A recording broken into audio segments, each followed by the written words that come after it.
Hello. पुरुष मंडळी इकडे बसा. नाही तुम्ही स्त्रियांच्या मागे कधी उभे राहा. एक राहू उभं नका राहू, मला बघता नाही तुमच्याकडे. रूप पाहता लोचनी, रूपा पाहता लोचनी,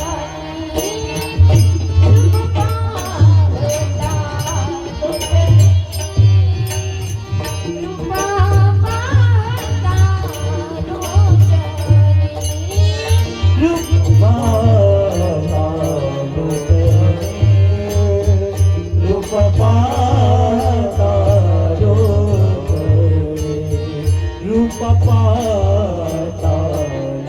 लोचनी, रूपा पाहता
झालो बळीवंत लाथाडीला हा संसार केला षडूर्मीचा मार जन तन धन केले तृणही समान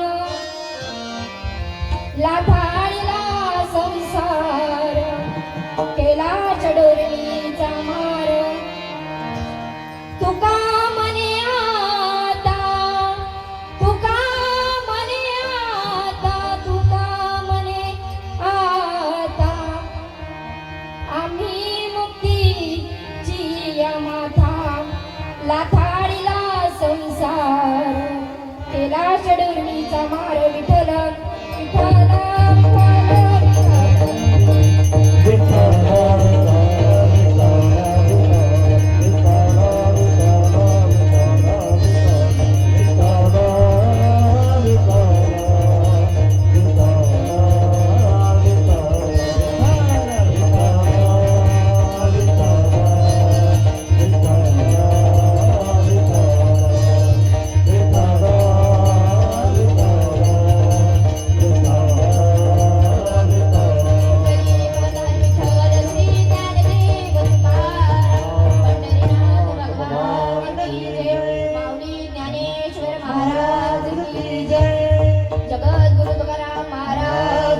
हनुमान जी की जय श्री राम प्रभु की जय हर हर महायोग पीठे तटे भीमरथ्यम वरं पुंडरीकाय दातुं मुनीन्द्रे समागत्य तिष्ठत् तमानन्दकन्दं परब्रह्मलिङ्गं भजे पांडुरंगं पांडुरंगा करू प्रथम नमना पांडुरंगा करू प्रथम नमना पांडुरंगा करू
अलंकापुरी रम्य सिंहासनस्थं पदं भोजतेजः स्फुरति प्रदेशं विदिन्द्रादिदेवे सदा स्तूयमानं परब्रह्मलिङ्गं भजे ज्ञानदेवम् ॐ नमो ज्ञानेश्वरा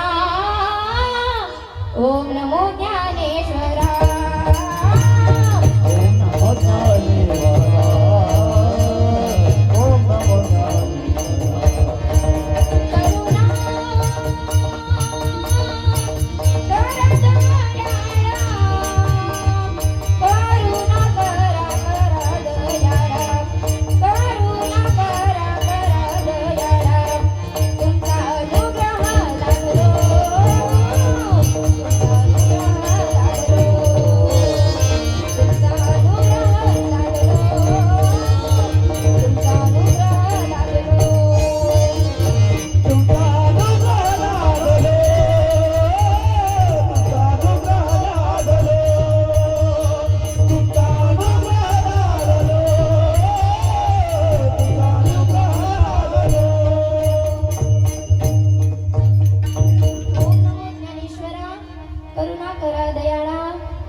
सद्गुरु भक्त कल्याण मूर्ती नमो सद्गुरु भास्करा पूर्ण कीर्ती अनुरेणुया ठोकळा अनुरेणुया ठोकळा अनुरेणुया ठोकळा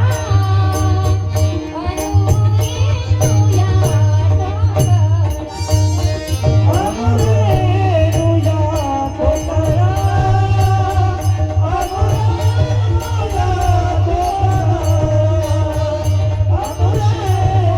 अनुरेणुया ठोकळा अनुरेणुया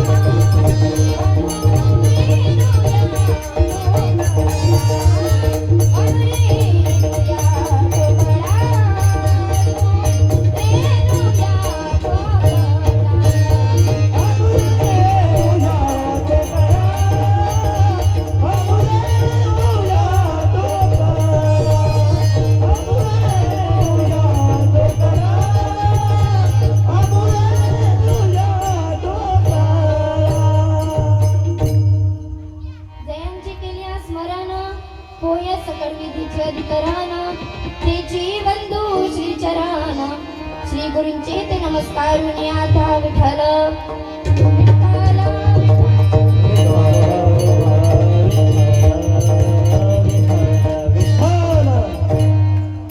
बळीयाचे अंकित आम्ही झालो बळीवंत लाथाडला संसार केला षडूर मी कमार प्रस्तुत प्राप्त प्रसंगी कीर्तन रूपी सेवेकरिता घेतला भंग छत्रपती शिवाजी महाराज यांचे आद्य गुरु धर्मगुरु सदेह वैकुंठाला जाणारे आणि नवे नवे तर वैकुंठावरून परत येणारे किंबहुना राजाला उपदेश करणारे की राजे आमच्या हाती माळ असणं हे आमचं परमार्थ आहे राजे आमच्या हाती माळ असणं हे आमचं परमार्थ आहे पण तुमच्या हाती ढाल आणि संशय असणं हा तुमचा पराक्रम आणि परमार्थ आहे देहूचे सुप्रसिद्ध जगद्गुरु जगत वंदनीय संत तुकोबाराय यांचा 4 चरणांचा तुम्हाला पचेल रुचेल पडेल असा उत्कृष्ट अभंग तुम्हा मायबापाच्या सेवेकरिता आज निवडलेला विठ्ठल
याचा परिचय देतात आणि हे बळ आपण कशासाठी आणि कुठे वापर केला पाहिजे हे देखील विस्तृत करून देतात आता महाराज म्हणतात मी बलवान झालो काय झालो महाराज मी बलवान झालो पण अंगात बळ नसताना जो व्यक्ती बोलतो त्याला बाष्कळ बडबड अशी म्हणतात आता रावण म्हणायचा मी बलवान झालो काय झालो महाराज बलवान झालो पण एके दिवशी रावणाच्या पत्नीने रावणाची पत्नी कोण रावणाची पत्नी कोण पुरुष मंडळी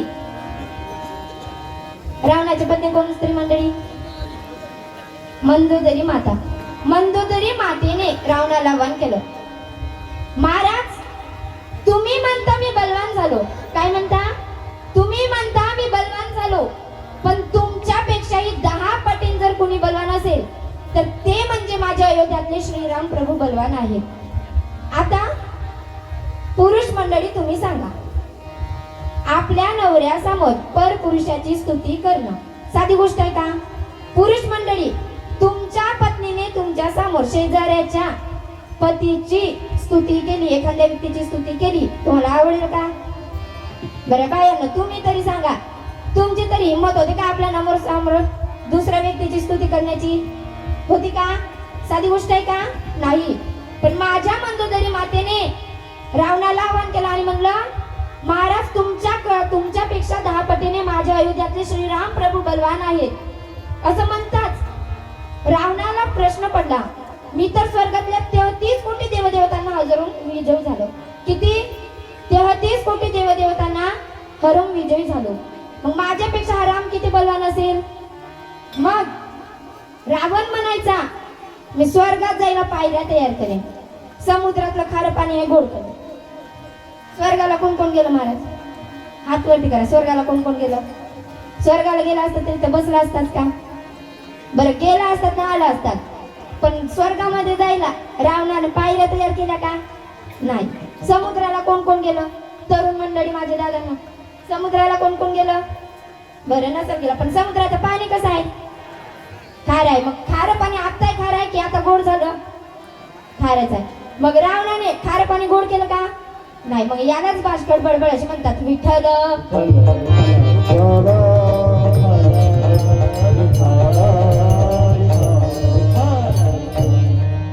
आता तुम्हा सगळ्या माझ्या माता माऊलींना, माझ्या वडीलधाऱ्यांना सगळ्यांना प्रश्न पडला असेल की तुकोबाराय कोण?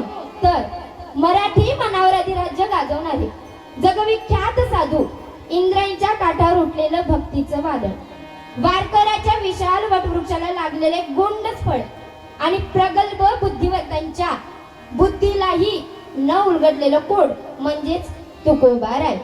हा तुकोबारायांचा परिचय झाला.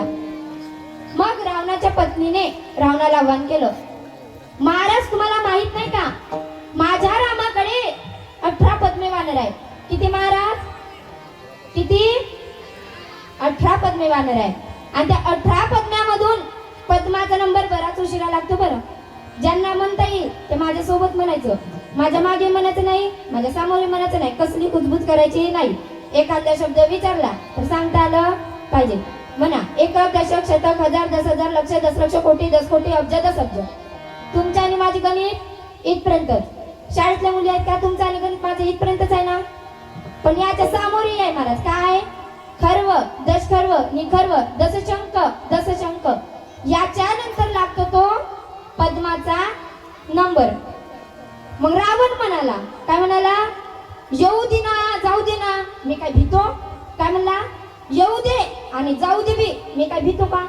मग मंदोदरी मातेच्या तळपायाच्या मस्तकाला गेली आणि म्हणाली, अहो 18 पद्मे वानर, त्या 18 पद्मे वानरातून आपल्याकडे काल एकच आले होते. ते म्हणजे कोण? तर ते म्हणजे आपले हनुमंतराय. अहो त्यांनी तुमच्या दाढी मिशी झाडल्या. अरे हनुमंत महाबळी, हनुमंत महाबळी, हनुमंत महाबळी, हनुमंत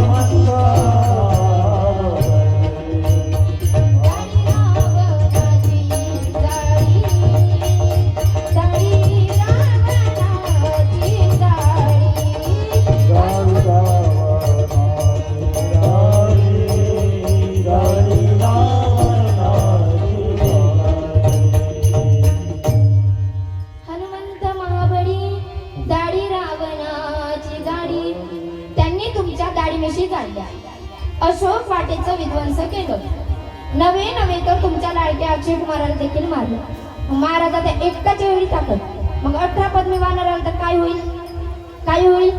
तुमचं आणि माझं सगळ्यांचं राशन कार्ड जप्त करून त्यांच्या लंकेत गेल्याशिवाय, आपल्याला नेल्याशिवाय शांत बसेल का? नाही. मग आता आपल्या इथे बळाचे किती प्रकार महाराज? अपंग असतोय बळीयाची अंकित. मग बळाचे प्रकार किती? बळाचे प्रकार अन्य काय महाराज? दिवस रात्री एकूण तर बळाचे प्रकार सांगणं काही संपणार नाही. पृथ्वीचं बळ, वेगळं सूर्याचं बळ, वेगळं चंद्राचं बळ, वेगळं स्त्रीचं बळ, वेगळं पुरुषाचं बळ, वेगळं समुद्राचं बळ, नदीचं बळ, वेगळं तरुण मुलाचं बळ, वेगळं छोट्या मुलीचं बळ, वेगळं हे मृदुंग वाजवणाऱ्या महाराजांचं बळ वेगळं आणि ते पेटी वाजवणाऱ्या महाराजांचं बळ वेगळं. पण आपल्या संस्कृतीमध्ये बळाचे 4च प्रकार मानतात महाराज. किती? 4. आठवण ठेवा. पहिला आहे शारीरिक बळ, म्हणजे मी भुलली तर तुम्ही मला आठवण करून द्या ना, म्हणून आठवण ठेवा. पहिला आहे शारीरिक बळ, दुसरा आहे बौद्धिक बळ, तिसरा आहे आर्थिक बळ आणि चौथा आहे सत्तेचं बळ म्हणजे पैशाचं बळ. आता एखाद्या गावाला जायचं राहिलं, तुम्ही स्त्री मंडळी पुरुष मंडळी बस मध्ये किंवा ट्रेन मध्ये चढलात, पहिला नंबर कोणाचा लागतो? कंडक्टरनं ड्रायव्हर सोडून बरं, नाही तुम्ही किती हुशार आहेत मला माहिती. कोणाचा नंबर लागतो? बरं गावखेड्यातलं एक उदाहरण घेऊ का, मग सांगाल का? आता प्रत्येकाच्या घरी पाणी भरण्यासाठी बोर आली, बटन मारलं की लगेच पाणी येतं. पण पहिले असं होतं का महाराज? नाही. पहिल्याच्या बाया काय करायच्या? गावाच्या शिवेर म्हणजे गावाच्या बाहेर एक नळ असायचं आणि त्या नळावर बाया पाणी भरण्याकरिता नंबर लावायचे. एकदा काय झालं, एका स्त्रीचा नंबर होतं आणि ते आपल्या मागच्या दुसऱ्या नंबरच्या बाईसोबत गप्पा हाणत होती. मग तिसऱ्या नंबरच्या बाईने काय केलं, मी माझं सगळे कामं सोडले, माझ्या मुलाला शाळेत जायचे तरी मी त्याचं टिफिन करायचं सोडलं, पण माझ्या नवऱ्याने सांगितलं म्हणून मी पहिलं पाणी घ्यायला आले आणि या दोघी गप्पा हाणायला. म्हणून तिसरी बाई समोर गेली आणि पहिल्या बाईचा नंबर तोडून आपली बकेट लावली. मग पहिली बाई म्हणते, काय ग तू काय येळी आहेस काय? नंबर पहिला माझा, आली घरचे सर्व काम टाकून पहिले मी आणि तू कशी काय लावलीस? ती म्हणली, तुम्ही गप्पा आणत होत्या, माझ्या मुलाला शाळेत जायचंय, माझ्या नवऱ्याला शेतात जायचंय, मग पाणी घेऊन घेईल नाही, स्वयंपाक लवकर करणार नाही तर नवरा ओरडल नाही का? असं म्हणलं. मग काय दुसऱ्या बाईने म्हणलं, तू कसं काय लावलीस? लागलं भांडण आणि पहिली ना दुसरी त्या तिसरी परत भांडू लागली. आता चौथी विचार करू लागली, या तिघींचं भांडण असंच राहतं, आपण कधी पाणी न्यायचं? पण महाराज तिघी भांडायल्या, मग चौथी झाली तर चौथीला काय सोडणार आहेत का? पुरुष मंडळी स्त्री मंडळांचं भांडण काही कमी असते का? तुम्हाला तरी ऐकतात का? तुमच्या बायको तरी ऐकतात का भांडायला लागल्या तर? नाही. मग स्त्रिया काही कमी नाही बरं, एवढं लक्षात ठेवा. मग त्यांचं भांडण लागलं, आता भांडण लागल्यानंतर नळावर पहिलं कोणाचा नंबर लागेल? भांडण करता कोणत्या स्त्रीचा पहिला नंबर लागेल महाराज? जिच्या शरीरामध्ये बळ असेल, जी शरीराने कणखर आणि दांडी असेल, तिच्याच पहिला नंबर लागेल.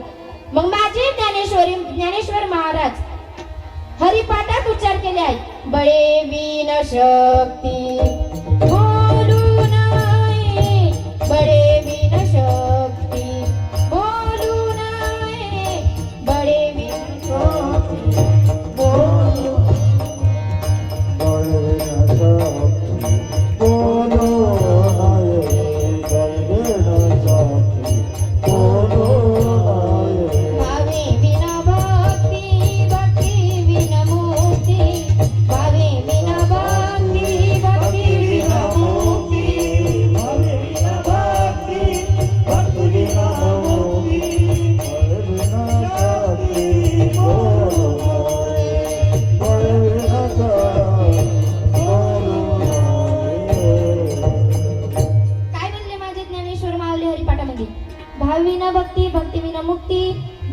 शक्ती बोलू नये. मग बळ अंगात नसताना महाराज कुठेही बोलायचं का? नाही.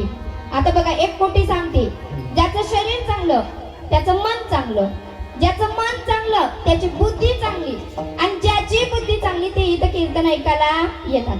आता तुम्ही कीर्तन ऐकून झाल्यावर स्त्रिया म्हणा, आता नाही म्हणणार, घरी गेल्यावर म्हणणार महाराज चांगले का, ज्याचे विचार चांगले तेच कीर्तनाला येतात बाबा. आणि म्हातारे जे मग बाजावर खाटावर पडलेत त्यांचे विचार का चांगले नाहीत का? त्यांचे सुद्धा विचार चांगले आहेत. त्यांनी खाटाला बसून म्हातारे लोक माझं कीर्तन ऐकत असत. असं आहे, म्हणजे ज्यांची बुद्धी चांगली त्यांचे विचार चांगले. आता ज्यांची चांगले विचार चांगल्या बुद्धीमध्ये स्त्रवतात, चांगलं मन चांगल्या शरीरात असते, म्हणून शरीर हे आपले माणसानं चांगलं ठेवावं. आता एक वाक्य सांगते महाराज, आवडलं तर काळजात उतरव. माझ्या कीर्तनातून काही नाही नेल्या तरी चालेल, पण हे वाक्य मात्र काळजात उतरवून न्या. बघा, सिंह हा कितीही म्हातारा झाला, सिंह हा कितीही म्हातारा झाला तरी गवत खात नाही, आणि गाय ही कितीही म्हातारी झाली तरी मांसाहार करत नाही. पण मनुष्य असा बेताल प्राणी जन्माला आला महाराज की तो आता मांसाहारही करतो आणि गवतही खातो. आता आता मांसाहार करणं का तुमचा आणि माझा अधिकार आहे का? देवाने तुम्हाला आणि मला अधिकार दिलाय का मांसाहार करण्याचा? मांसाहार करण्याचा अधिकार कोणाला दिलाय? प्राण्यांना दिलाय महाराज. तर प्राण्यांना पण मांसाहार करण्याचा प्रत्येक प्राण्यांना अधिकार नाही दिले. कुठल्या प्राण्यांना दिला आहे का? ज्या प्राण्यांचे दात सुडासारखे आहेत, ज्यांचा देह आडवा आहे आणि जे प्राणी जिभीने पाणी पितात, अशा प्राण्यांना महाराजांनी आणि माझ्या परमात्म्यांनी मांसाहार करण्याचा त्याला अधिकार दिलाय. तुम्हाला आणि मला अधिकार दिला का? नाही. विठ्ठल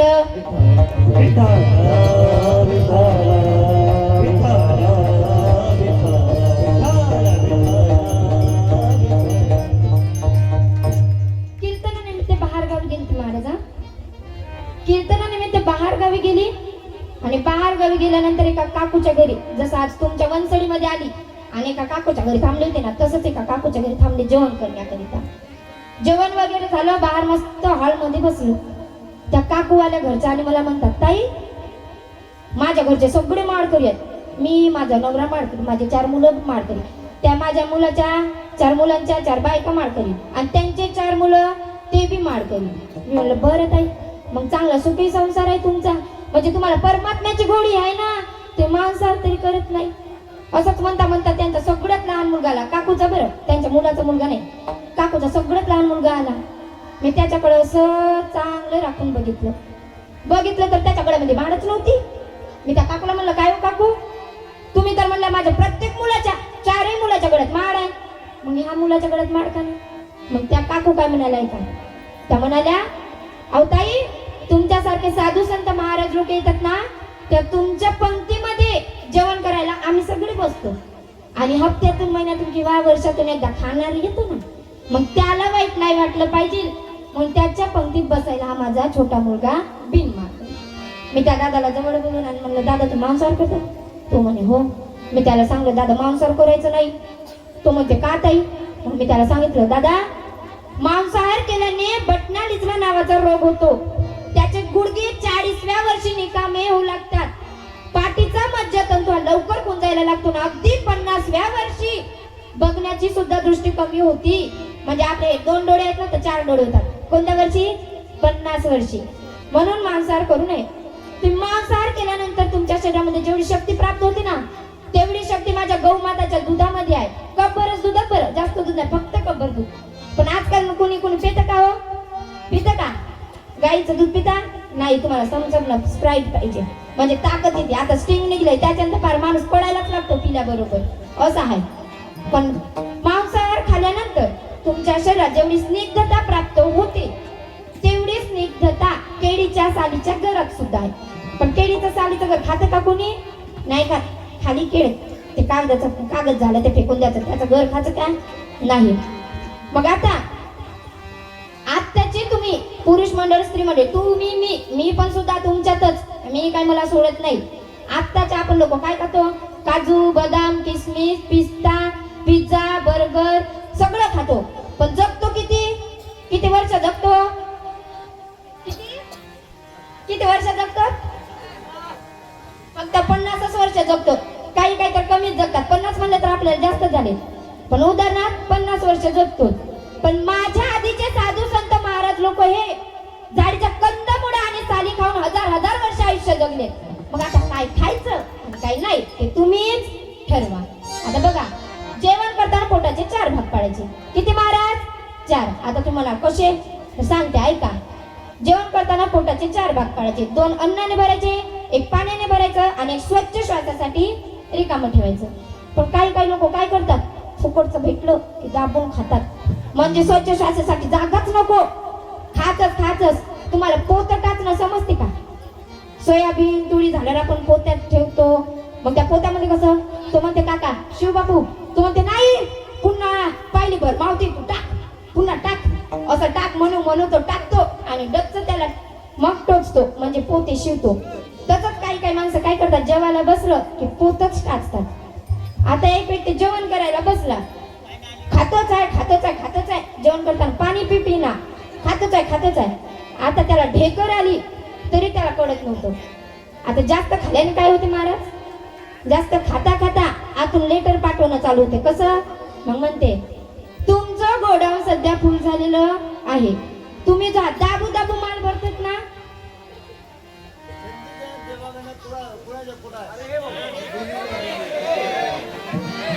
आता तुम्ही जेवण करताना जे पोटामध्ये दाबू दाबू माल भरताना मग तेच त्याच लेटर पाठवणं चालू होते. मग म्हणतात तुम्ही जे दाबू दाबू पाठवलेलं माल आहे ते पाठवणं बंद करा. जर का तुम्ही माल पाठवणं बंद केलं नाही तर एक बाहेर निघण्याची दाट शक्यता आहे. कडावी आपल्या ढेकट तरी लोक जुमानात नाही. म्हणूनच कम खाणं यांनी गम खाणं. आता महाराज उपवास प्रत्येकाने केलं पाहिजे. महिन्यातून एकदाच करा पण उपवास प्रत्येकाने केलं पाहिजे. पण उपवास करण्यासाठी पण आपल्या शरीरामध्ये गुरुत्वाकर्षण शक्ती ही चांगली असावी लागते. गुरुत्वाकर्षण शक्ती चांगली असावी लागते. आता एक दिवस काय झालं महाराज, आपल्या स्त्री मंडळी द्वादशीचा उपास असलं की आपल्या नवऱ्याला म्हणतात, काय म्हणतात, उद्या उपास असलं की आज म्हणतात, अहो उद्या उपास आहे पोटभर जेवण करा असं म्हणतात. नवरा लागतो पोटभर जेवण करायला. दुसऱ्या दिवशी लगेच म्हणते, अहो आज द्वादशीचा उपास आहे दिवसभरचा पोटभर फळार करा. उपास सोडायला बसला पुन्हा त्याची बायको म्हणते, अहो कालपासूनचा उपास आहे शेतात जावं लागेल पोटभर जेवण करा. म्हणजे उपास एका दिवसाचा ना कार्यक्रम किती दिवसाचा, 3 दिवसाचा. वा रे वा माझी जनता विठ्ठल.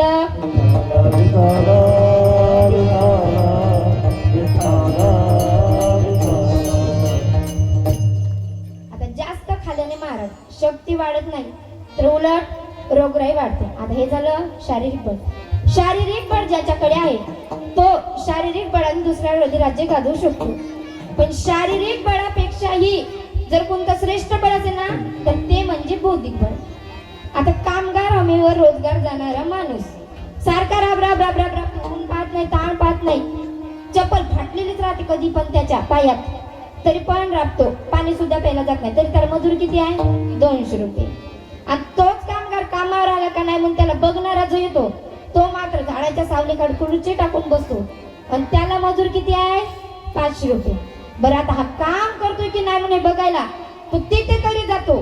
पण इंजिनियरचं कसं आहे, घरी एसी, कार मध्ये एसी, ऑफिस मध्ये गेलं एसी, काहीतरी लॅपटॉपवर बटन मारतात आणि त्याला दिवसाचे 2000 मिळतात. मग यालाच कोणतं बळ म्हणतात, बौद्धिक बळ. मग हरिपाठामध्ये उच्चार केलाय, बुद्धीची वैभवाने नाही तुझे एका केशवराजे सकळे सिद्धी. आता हे बौद्धिक बळ झालं. आपल्या संस्कृतीमध्ये असे 2 प्रत्युत्पन्न होऊन गेले महाराज की त्यांच्या दोघांच्याही बुद्धीला तोडच नाही. दोघांच्याही बुद्धीला तोडच नाही. समोरचा प्रश्न आपल्याला विचारतो त्याच्या अगोदर जागेवर उत्तर करून समोरचं तोंड बंद करणं यालाच प्रत्युत्पन्नती असे म्हणतात. विठ्ठल.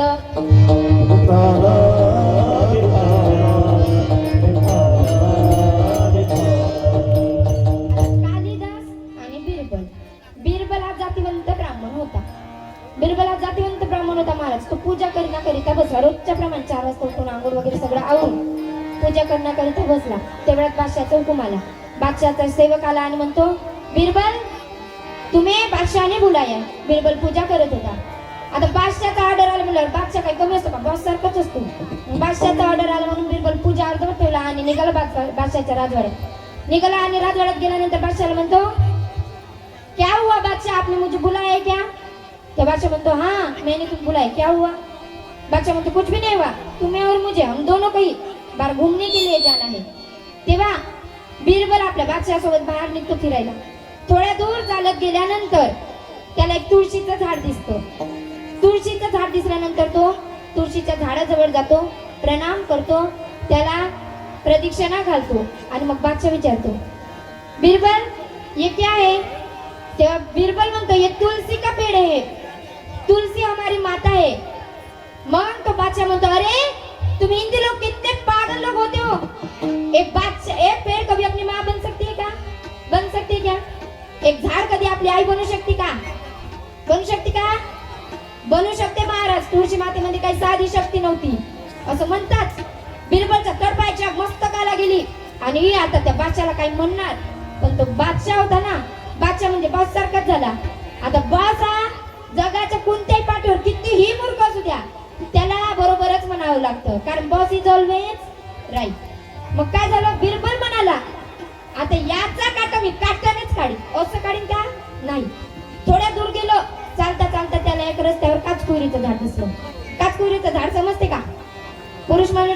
मंडळी समजते का? काचकुरीचं झाड, आपल्या भाषेत त्याला टणटणीत आग्या मोवार म्हणतात. आता काचकुरीचं झाड दिसलं महाराज, त्या बादशाला काय माहित काचकुरीचं झाड, बिरबलला माहित होतं. त्या दुरूनच त्या काचकुरीच्या झाडाला प्रणाम केला आणि घालिंग लोटांगण मोकळं पटांगण, घालिंग लोटांगण मोकळं पटांगण असं केलं. मग आता बादशा पुन्हा विचारला, बिरबल अब ये क्या है? तो म्हणतो, बिरबल ये मेरे पिता है. आता त्याचं पुन्हा नाही का बादशाने काय केलं, गेला धडधड धडधड धडधड आणि त्या काचकुरीच्या झाडाला हात लावला उपटायसाठी.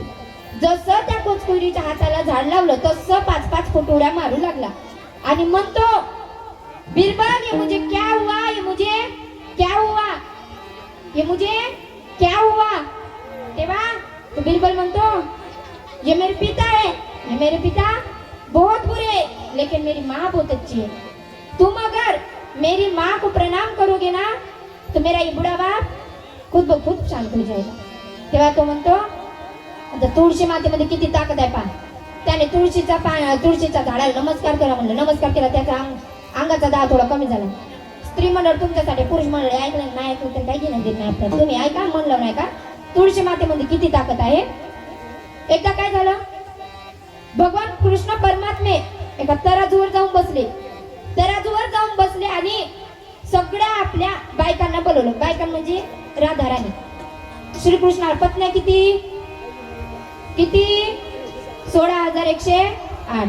एवढ्या राधा राणींना बायकांना बोलवलं श्रीकृष्णाने आणि म्हणल्या, राधा राणी तुमचं सोनं चांदी नाणं जे काही असेल ते एवढे आणा आणि या तराजूच्या दुसऱ्या बाजूला ठेवा. भाऊ तुमच्या सोन्या चांद्यामध्ये किती ताकद आहे. एवढ्या आला, त्याच्यामध्ये राधा सुद्धा आली. सगळ्यांचे दागिने ठेवले तरी तराजू काही हल्ला नाही. पण आता एक पत्नी सुटली होती, ते म्हणजे आपली कोण विठ्ठलाच्या काठाला कोण उभी राहती? रुक्मिणी माता. त्या सुटल्या होत्या. मग राधा राणी म्हणते, एक पत्नी सुटली ती म्हणजे आपली रुक्मिणी माता.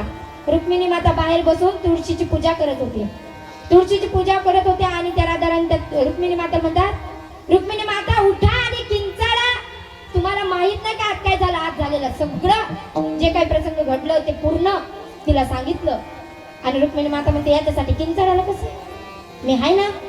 तेव्हा त्या रुक्मिणी माता तुळशीच्या मातेला प्रणाम केले आणि उठल्या आणि तुळशीचं एकच पान घेतलं. किती महाराज? एकच पान घेतलं आणि राधा राणीच्या हातात दिला आणि चला म्हणे गेल्या राजवाड्यात. आणि पाहत जसं राधा राणीने रुक्मिणी मातेला प्रसंग सांगलं तसं एका तराजूच्या बाजूला श्रीकृष्ण आणि एका तराजूच्या दुसऱ्या बाजूला एवढं मोठं सोनं चांदी राधा राणीचं, तरी तराजू काय हल्ला नव्हता. मग रुक्मिणी माता म्हणते, राधा राणीनो तुमचं जे काही सोनं चांदी आहे ते सगळं काढून टाका, पूर्ण काढून टाका आणि फक्त एक तुळशीचं पान ठेवा. किती? एकच तुळशीचं पान ठेवा. सगळ्या राधा राणी आपलं सोनं चांदी काढलं, जसं तुळशीचं एकच पान त्या तराजूच्या दुसऱ्या बाजूला ठेवलं तसं तराजू तोडण्यात आला. म्हणजे तुळशी मातेमध्ये एवढी ताकद आहे महाराज की ते भगवान परमात्म्याला हरवू शकते. मग तुम्ही ना मी कोण आणि हा बादशाह कोण होता? तो तर काय म्हणे, तुम्ही काय हिंदू लोक इतके पागल होते का? आता आपले हिंदू लोक काय इतके पागल लोक आहेत का? तुळशी मातेला प्रणाम करणं काय पागल आहे का? तुम्ही स्त्री मंडळी गावाला जायचं राहिलं, कुठे जात राहिलं तर तुळशीला पाणी टाकून नमस्कार केल्याशिवाय जात नाही ना. तुमच्यासाठी एक हे सांगते, ऐका. सर्व सौभाग्य वर्धिनी आदि व्याधी हरा, असं आपण एवढं श्लोक म्हणायचं. तुम्ही रोज सकाळी दिवा लावा आणि तुमच्या मुलाला किंवा मुलीला रोज संध्याकाळी तुळशी मातेच्या समोर एक दिवा लावायला सांगा आणि हात जोडून शुभम करोति कल्याणम एवढंच म्हणायला सांगा. बघा तुळशी मातेमध्ये मग किती ताकद आहे महाराज. एवढी ताकद आहे की देवदेवतांना हरवू शकते. तुम्ही आणि मी तर काहीच नाही. आता हे झालं बौद्धिक बळ. आता बौद्धिक बळापेक्षाही एक बळ श्रेष्ठ आहे, ते म्हणजे कोणतं बळ महाराज? आर्थिक बळ. आता आर्थिक बळ बघा, शिक्षक हा विद्वान आहे. शिक्षक काय कमी शिकून असतो का? श्रीमंत नसतो का? शिक्षक हा किती विद्वान आहे तरी श्रीमंताच्या लोकांच्या घरी तो ट्युशन घेण्याकरिता जातो. आता शिक्षक कुणाला म्हणायचं? शिक्षक 3 शब्दाचे 3 अर्थ आहे. क्षी म्हणजे शिक्षक, क्षी म्हणजे काय?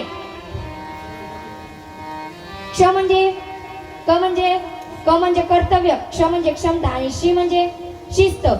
या तिन्ही गोष्टी ज्याच्यामध्ये असतात तो शिक्षक असतो आणि त्याला शिक्षक असे म्हणतात. विठ्ठल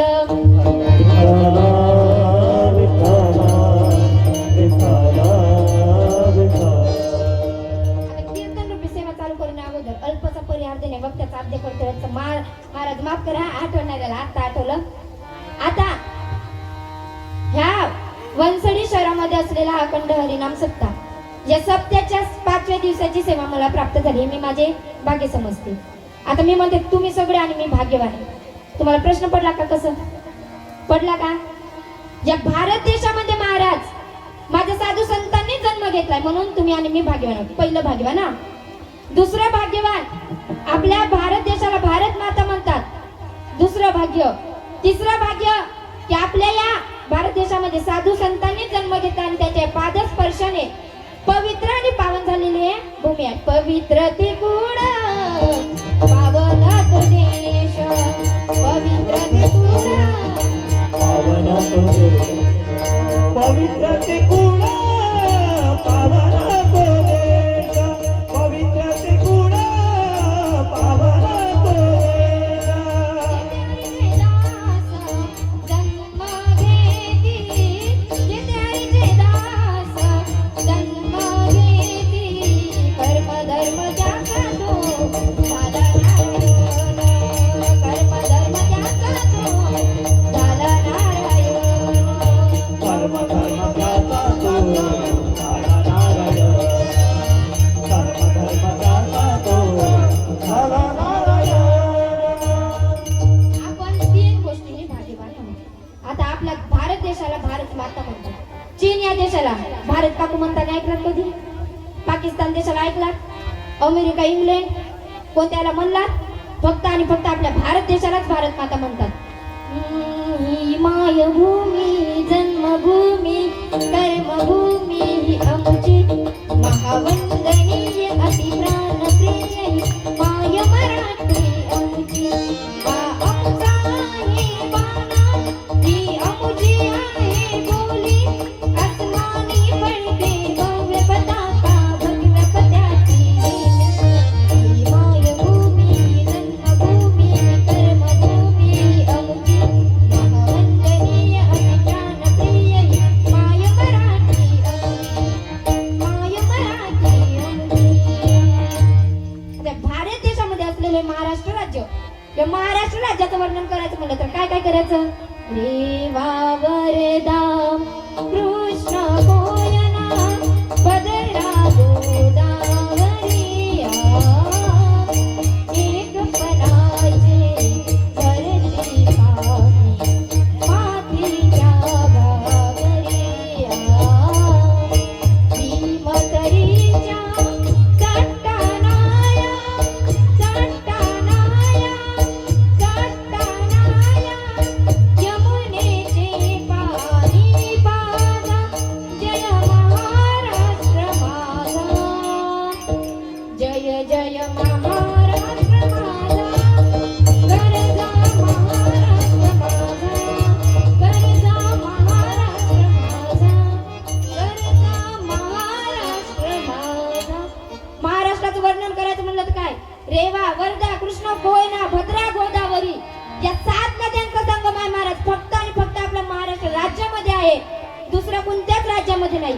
या 7 नद्यांचा संगम आहे आणि आपल्या पूर्ण भारत देश आणि महाराष्ट्र राज्यामध्ये या 7 नद्या वाहतात. आता महाराष्ट्र राज्यामध्ये असलेले चंद्रपूर जिल्हा आणि त्या चंद्रपूर जिल्ह्यामध्ये असलेले कोरपणा तहसील आणि त्या कोरपणा तहसील मध्ये असलेले हे छोटं मोठंसं वनसडी गाव आणि या वनसडी गावामध्ये असलेला अखंड हरिनाम सप्ताह आणि त्या सप्त्याच्या 5व्या दिवसाची सेवा मला प्राप्त झाली हे मी माझे परमभाग्य समजते. तसेच माझ्या या कीर्तन रूपी सेवेला लाभलेले मृदुंगाचार्य रोहन महाराज ठाकरे तसेच स्वयं महाराज आदित्य महाराज बोबडे तसेच सर्व माझे गायनाचार्य जीवन महाराज मोते तसेच माझे सगळे टाळकरी माळकरी विनेकरी दादा भोयर महाराज यांच्या सगळ्यांचे मी आभार मानते. तसेच माझ्या माता माऊलींनो माझ्या वडिलांच्या प्रमाणे असलेले पुरुष मंडळी तसेच माझ्या बालमैत्रिणी तसेच उत्तम असे मला साथ देणारे साऊंड सिस्टीम वाले दादा तुमचे सुद्धा मी आभार मानते. डेकोरेशन वाले दादा तुमचे सुद्धा आभार मानते. आता ज्यांच्यामुळे महत्वाचा मुद्दा महाराज ज्यांच्यामुळे मी आज या नर्दाच्या गादीवर उभी आहे असे असणारे माझे गुरुवर्य. आता म्हणतात लहान व्यक्तीने मोठ्या व्यक्तीचं म्हणजे आपल्या गुरुवर्याचं नाव घ्यायचं नाही. पण मी माझ्या गुरुवर्याचं नाव घेतलं तर तुम्हाला कळणार नाही की माझे गुरुवर्य कोण. तर माझे गुरुवर्य जी टॉकीज फेमस हरिभक्त परायण सौ रुपालताई रामेश्वर महाराज सवणे यांच्या दोघांच्या चरणी मी नतमस्तक होते. तसेच मला जन्म देणारे माझे आई वडील असतील यांच्या दोघांच्याही चरणी मी नतमस्तक होते. तसेच माझ्या गुरुची वाट दाखवणारे माझे हरिभक्त परायण बंधुराय संतोष महाराज पवार यांच्या देखील चरणी मी नतमस्तक होते. तसेच मला ही सेवा प्राप्त करून देणारे सर्व गावकरी मंडळ यांच्या देखील मी सगळ्यांच्या तुमच्या माता माऊलींच्या माझ्याने सगळ्या वयाने मोठे असणारी सगळ्यांच्या चरणी मी नतमस्तक होते. आणि अल्पसा परिहार द्यायचं मला ध्यानात नव्हतं राहिलं त्याबद्दल तुमच्या सगळ्यांची माफी मागते आणि माझ्या कीर्तन रूपी सेवेला परत चालू करते. विठ्ठल भला